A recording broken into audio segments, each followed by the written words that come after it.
आज का मेरा टॉपिक है अपेंडिसाइटिस। अपेंडिसाइटिस में बेसिकली अपेंडिक्स की इन्फ्लेमेशन हो जाती है। अपेंडिक्स का जो पेन है वो क्यों होता है, किस तरह से इन्फ्लेमेशन होती है, अगर हो जाए तो उसके लिए कौन कौन से ट्रीटमेंट अवेलेबल हैं, कौन कौन से सर्जिकल प्रोसीजर्स अवेलेबल हैं, तमाम चीज़ें और इससे रिलेटेड और जितनी भी चीज़ें हैं अपेंडिसाइटिस से रिलेटेड वो इस वीडियो में हम लोग डिस्कस करने की, कम्प्लीटली कवर करने की इनको कोशिश करेंगे। और आई होप सो कि इस वीडियो को देखने के बाद आपका जो कंसेप्ट है अपेंडिसाइटिस के हवाले से वो काफ़ी ज़्यादा क्लियर हो जाएगा। तो चलिए स्टार्ट करते हैं। सबसे पहले हम लोग अपेंडिक्स जो है उसके स्ट्रक्चर को थोड़ा सा देख लेते हैं। अपेंडिक्स जो है बेसिकली एक फिंगर शेप पाउच है, ठीक है। फिंगर जैसे हमारी होती है हाथ की, इस तरह से इसकी शेप होती है। अब हम लोग थोड़ा सा अगर रिकॉल करें अपने जीआईटी ट्रैक को, जिसको हम गेस्ट्रोइंटेस्टाइनल ट्रैक कह रहे हैं, या फिर जीआईटी वाला जो सिस्टम है, डाइजेस्टिव सिस्टम जिसको कहा जाता है, या उर्दू में हम बात करें तो निज़ाम हज़ाम है। उसके अंदर हम लोगों ने चीज़ देखी थी कि स्मॉल इंटेस्टाइन होती है, ठीक है, छोटी आंत, और लार्ज इंटेस्टाइन है जो बड़ी आंत। अब ये जो अपेंडिक्स है ये बड़ी आंत के साथ अटैच होती है। यहाँ पीछे डायग्राम में देखें, ये बड़ी आंत है, ठीक है, लार्ज इंटेस्टाइन इसके साथ ये अटैच है और फिंगर शेप पाउच है, ठीक है। अब इसकी वजह से क्या होता है कि पेन होता है लोअर राइट एब्डोमेन। एब्डोमेन आपका पेट का एरिया है, पेट का लोअर वाली राइट वाली जो साइड है वहाँ पे दर्द होगा। और पेन जो है ज़्यादातर लोगों में ऐसा होता है कि जो आपका बेली बटन है सेंटर में जो पेट के प्रेजेंट होता है वहाँ से दर्द स्टार्ट होता है, आहिस्ता आहिस्ता मूव करता करता राइट साइड पे आता है, ठीक है। और जैसे जैसे इन्फ्लेमेशन जो है इसकी ख़राबी की तरफ जाती है, वर्सनिंग की तरफ जाती है, तो उसका पेन जो है वक्त के साथ साथ बढ़ता है और इवेंचुअली इतना स्वेयर हो जाता है वो कि नाकाबिले बर्दाश्त होता है, और उसके लिए फिर सर्जरी या जो भी इसका ट्रीटमेंट है वो परफॉर्म किया जाता है। अब इसके फंक्शन की बात करें, क्योंकि यहाँ पे सवाल ये भी होता है कि अपेंडिक्स का फंक्शन क्या है हमारी बॉडी में, तो इसका जो एग्जैक्ट फंक्शन है वो अभी तक अननोन है, इस पे रिसर्चेस चल रही हैं।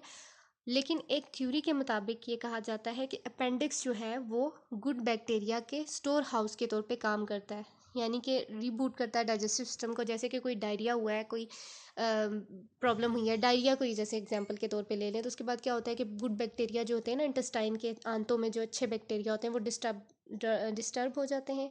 उनको दोबारा से वहाँ पे ग्रो कराना जो कि हमारी नॉर्मल हेल्थ के लिए ज़रूरी है, ठीक है, इंटेस्टाइन के अंदर गुड बैक्टीरिया, ये काम है अपेंडिक्स का, ठीक है। तो इस तरह से हम कह सकते हैं कि इम्यून सिस्टम के अंदर इसका रोल है। अब हम देखेंगे इसके स्ट्रक्चर को अगर मज़ीद क्लियर करें। यहाँ पे पूरा डाइजेस्टिव सिस्टम दिखाया हुआ है, ठीक है। स्टमक है, ये लार्ज इंटेस्टाइन है जिसको हम कोलोन भी कहते हैं, इसके पार्ट्स हैं ascending, transfer, descending and sigmoid. अब जो ये इसका पार्ट है सीकम, इसके साथ जो है अपेंडिक्स अटैच है, ठीक है। अब हम बात करते हैं कि अपेंडिक्स का जो दर्द है वो किस वजह से हो सकता है। अब हमारे पास कुछ कॉजेज़ ऐसी आती है, कुछ वजूहात ऐसी हैं जो कि बड़ी कॉमन है, ठीक है। कॉमन की अगर हम बात करें तो सबसे पहली चीज़ ये कि अपेंडिसाइटिस हो गया, इसकी इन्फ्लेमेशन हो गया। अब जो वर्ड है ना अपेंडिसाइटिस, इसमें अपेंडिक्स का मतलब तो अपेंडिक्स है, ठीक है। TIS जो आगे लगा हुआ है, TIS का मतलब होता है इन्फ्लेमेशन, यानी कि सोजिश, ठीक है। दूसरी चीज़ जो इसके अंदर कॉमन में आती है वो है एब्सेस, कोई फोड़ा टाइप चीज़ बन गई, उसके अंदर पस फिल हो गया, उसकी वजह से दर्द हो सकता है अपेंडिक्स का। और अगर बात करें बहुत रेयर कॉज की जो कि बहुत कम देखने को मिलती है, वो है ट्यूमर। कोई ट्यूमर बन जाए अपेंडिक्स के अंदर तो उसकी वजह से इसका दर्द उठ सकता है, ठीक है। अब हम लोग इसके सिम्टम्स की बात करेंगे, यानी कि इसकी अलामात क्या हो सकती हैं अगर खुदा ना खास्ता किसी को अपेंडिसाइटिस हो गया, इन्फ्लेमेशन हो गई है। तो सबसे पहली चीज़ जो देखने को मिलती है वो है दर्द होगा, ठीक है, lower right side of abdomen में। इन एब्डोमेन के जो क्वाड्रेंट्स हैं, इस चीज़ को हम लोग आगे मज़ीद क्लियर देखेंगे, एक डायग्राम से मैं आपको समझाऊंगी। दर्द होगा पेट में, ठीक है। उसके बाद यूरिनेशन पेनफुल होगी, यूरिन पास करते हुए बहुत दर्द होता है। कॉन्स्टिपेशन हो सकती है, डायरिया हो सकता है, ब्लोटिंग होगी, गैस की शिकायत होगी बहुत ज़्यादा, और भूख में कमी मिलेगी, loss of appetite, vomiting, nausea, दिल ख़राब होना, उल्टी होना, बुखार भी हो सकता है, ठीक है। ये सारी इसकी अलामात थी। अब हम बात करेंगे इसकी तशख़ीस की कि इसकी तशख़ीस कैसे की जाए। तो डायग्नोसिस जो है ना इसका थोड़ा सा ट्रिकी है, ठीक है। सिम्टम्स जो है इसके कभी कभार ऐसा होता है कि अनक्लियर होते हैं, या फिर दूसरे बहुत सारे ऐसे पेट की प्रॉब्लम्स हैं जिससे इसके सिम्टम्स अलामात मिलती जुलती होती हैं। जैसे कि कोई गॉल ब्लैडर का कोई प्रॉब्लम हो गया, ब्लैडर का हो गया, कोई यूटीआई इन्फेक्शन हो गया, और भी बहुत सारी ऐसी रीज़न है जिनमें सेम सेम पेन और सेम सेम सिम्टम्स आ सकते हैं। तो इसके लिए जो है ना हम लोग टेस्ट परफॉर्म करते हैं डायग्नोसिस के लिए, तशख़ीस के लिए। सबसे पहली चीज़ जो आती है ना वो है एग्जामिनेशन एब्डोमेन का, पेट का एग्जाम किया जाता है, फिजिकल एग्जाम, जिसमें इन्फ्लेमेशन के लिए देखा जाता है। उसमें फिर कुछ टेस्ट आ जाते हैं, वो आगे मैं आपको डिटेल से बताऊंगी। सेकंड नंबर पे जो चीज़ आती है वो यूरिन के टेस्ट किए जाते हैं, ताकि रूल आउट किया जाए कि यूटीआई की वजह से दर्द तो नहीं है, ठीक है। अगर वो टेस्ट परफॉर्म किया है और यूटीआई नहीं आया, ठीक है, तो इसका मतलब है कि कोई और प्रॉब्लम है। फिर रेक्टल एग्जाम किया जाता है, ब्लड टेस्ट किया जाता है देखने के लिए कि बॉडी किसी इन्फेक्शन के साथ फाइट तो नहीं कर रही, क्योंकि उसमें WBCs वगैरह इंक्रीज हो जाते हैं तो समझ आ जाती है उससे, ठीक है। CT स्कैन करते हैं, अल्ट्रासाउंड परफॉर्म करते हैं। अब हम लोग बात करेंगे जो फिजिकल एग्जाम में जो साइंस हैं। पहला साइन है रॉसबिंग साइन। रॉसबिंग साइन के अंदर क्या होता है कि रॉसबिंग साइन को समझने से पहले हमें आपको क्वाड्रेंट्स का बता देती हूँ। अब जो एब्डोमेन है ना, उसको समझने के लिए, ठीक है, चीज़ों को आसान करने के लिए हम लोगों ने पेट का जो हिस्सा है, एब्डोमेन है, उसको 4 हिस्सों में डिवाइड किया है, ठीक है, राइट और लेफ्ट। अब राइट वाले को 2 हिस्सों में किया। राइट है राइट अपर क्वाड्रेंट जो ऊपर वाली साइड पे, राइट लोअर क्वाड्रेंट जो नीचे वाली साइड पे, इसी तरह से left upper quadrant and left lower quadrant, ठीक है। अब आपको बताती हूँ मैं कि रॉसबिंग साइन में क्या होता है कि रॉसबिंग साइन पॉजिटिव तब होगा, पॉजिटिव का मतलब है कि जब रॉसबिंग साइन पॉजिटिव आ गया, इसका मतलब है कि इसको अपेंडिसाइटिस की वजह से ही दर्द हो रहा है, ठीक है। इसमें जब लेफ्ट लोअर क्वाड्रेंट में पल्पेट करेंगे, हाथ लगा के फिजिशियन चेक करेगा, तो उसको राइट लोअर क्वाड्रेंट में पेन होगा। यानी कि इस जगह पल्पेट करेगा, इस जगह हाथ रखेगा फिजिशियन, तो उसको दर्द कहाँ होगा, इस जगह पे होगा, ठीक है। अगर ऐसा हो रहा है तो मतलब कि रॉसबिंग साइन पॉजिटिव है और इसको अपेंडिसाइटिस है, ठीक है। उसके बाद एक और साइन है जिसे हम कहते हैं मैकबर्नीज पॉइंट या मैकबर्नीज साइन। मैकबर्नीज साइन के अंदर क्या होता है कि पहले हम लोग इस पॉइंट की बात कर लेते हैं। अब ये जो है ना आपका बेली बटन, या जिसको अम्बलाइकस कह रहे हैं, अम्बलाइकस एक पॉइंट लें और दूसरा पॉइंट लें, ये जो आपकी हड्डी उभरी हुई होती है, जो हिप बोन है, उसका एक पार्ट जिसके ऊपर हम लोग ट्राउज़र की लाइनिंग भी रखते हैं, ये बोन जहाँ से उभरी हुई होगी उस पार्ट को हम कहते हैं एंटीरियर सुपीरियर इलिक स्पाइन। अब इन दोनों पॉइंट्स के दरमियान हम लोग एक लाइन ड्रॉ करें तो इसका जो 2/3 पार्ट होगा ना, ठीक है, उसके ऊपर जब पैल्पेट करता है फिजिशियन, अपना हाथ रख के चेक करता है, तो पेन आता है, ठीक है। अगर ऐसा हो रहा है तो इसका मतलब है कि मैकबर्नीज साइन पॉजिटिव है और इसको अपेंडिसाइटिस है, ठीक है। ये एग्जैक्ट एरिया मैंने आपको बता दिया, यहाँ पे पैल्पेशन करने से पेन मिलता है। अब हम बात करें कि अपेंडिक्स की कॉम्प्लिकेशंस की, कि क्या क्या कॉम्प्लिकेशन बन सकती हैं। पहली चीज़ ये कि अगर अपेंडिक्स जो है वो रप्चर हो जाए, रप्चर का मतलब होता है बर्स्ट हो जाए, फट जाए, उसकी वजह से क्या होता है कि इन्फेक्शन जो है वो पूरे पेट में, एब्डोमेन में फैल गया है। एब्डोमेन के अंदर एक कैविटी होती है जिसको हम कहते हैं पेरिटोनियम कैविटी। पेरिटोनियम कैविटी की इन्फ्लेमेशन हो जाती है जिसको हम कहते हैं पेरिटोनाइटिस बन जाता है, ठीक है। और ये जो है ना लाइफ थ्रेटनिंग कंडीशन है, और इस कंडीशन के अंदर ऐसा होता है कि सर्जरी इमीडिएटली उसी वक्त परफॉर्म करनी पड़ती है ताकि अपेंडिक्स को रिमूव किया जाए और उसके साथ साथ एब्डोमिनल कैविटी को क्लीन किया जाता है, साफ़ किया जाता है, जो उसके कंटेंट्स फैल गए होते हैं ना पूरे पेट में, उनको बाहर निकाला जाता है। उसके बाद जो सेकेंड कॉम्प्लिकेशन है वो ये है कि एक छोटी सी पॉकेट बन जाती है पस की, ठीक है, जो कि एब्डोमेन के अंदर बनती है। अब अगर अपेंडिक्स जो है वो बर्स्ट हो गई है, रप्चर हो गई है, तो उसके अंदर क्या होता है कि छोटी सी पॉकेट बन जाती है इन्फेक्शन की, एब्सेस, जिसके अंदर पस एक्यूमुलेट हुई होती है बेसिकली। ज़्यादातर केसेस में क्या होता है कि सर्जन जो है ना वो एक इस पस को ड्रेन करने के लिए, बाहर निकालने के लिए एक छोटी सी ट्यूब एब्डोमेन वॉल के ज़रिए पेट में डालते हैं, ठीक है।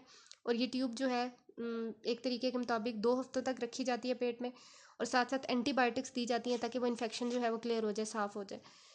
और जब एक बार इन्फेक्शन क्लियर हो जाता है तो फिर सर्जन जो है वो सर्जरी परफॉर्म करके अपेंडिक्स को निकाल देता है। और कुछ केसेस में ऐसा होता है कि एब्सेस को उसी वक्त ड्रेन करके और साथ ही सर्जरी परफॉर्म करके अपेंडिक्स को बाहर निकाल दिया जाता है। अब ये पेशेंट की कंडीशन पर डिपेंड करता है कि सर्जन उसके साथ क्या परफॉर्म करेगा।